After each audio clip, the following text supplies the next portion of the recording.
Colonels, majors, and captains kept the 2 and 4 top tables heavy with highballs, goblets, flutes, and snifters, while the ambassador's staff stood by to take fresh orders and empty ashtrays. Many had taken the party to the ballroom veranda for air or a smoke. Kokui Nuga had gone out for both.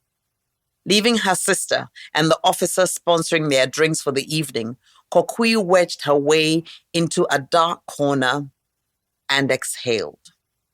She leaned against the enclosure, the railing indenting her arms, and looked past the blinking lights of the Christmas tree, trying to discern her future.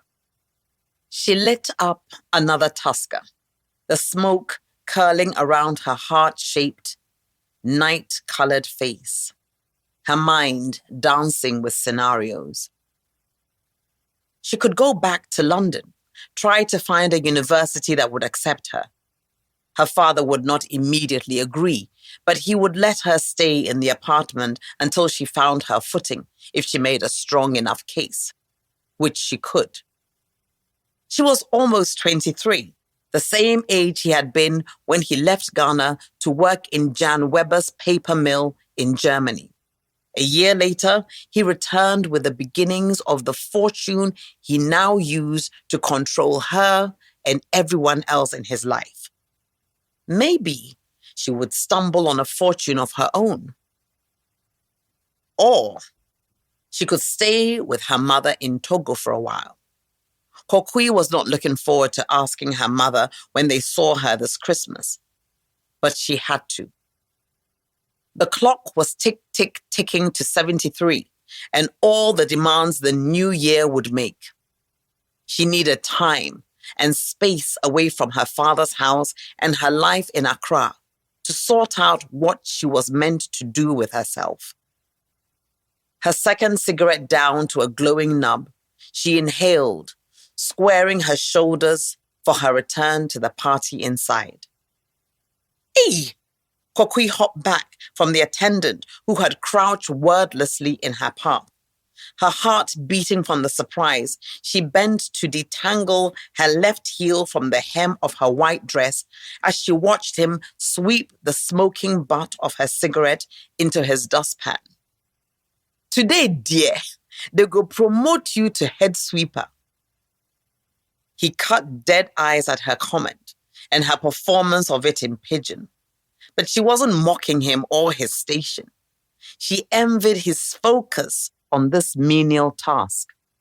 She wondered sometimes if her ability to discipline herself had been scattered between the revelation of her father's lie and her mother's resulting retreat to Togo. But her sister, Nami, didn't have this problem. And she had had this problem before everything crumbled. It was her problem that had uncovered it all.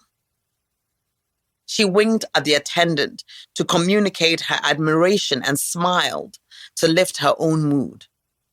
It was about to be Christmas, she reminded herself, and whatever uncertainties the new year held, it also offered the hope of a fresh page.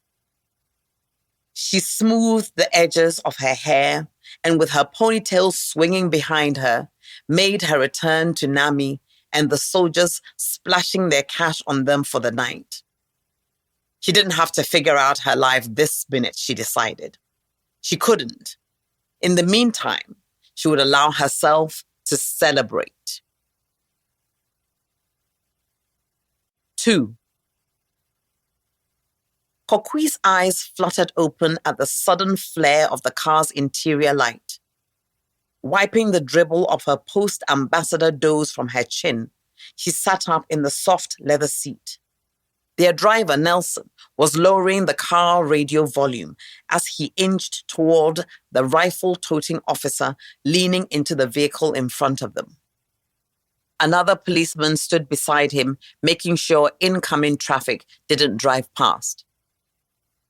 "Do you have any small bills?" Nami asked her. Kokui lowered her purse between her knees to check. "Nothing smaller than 5 cedis. Nelson's gaze darted to the rearview mirror. "Sister."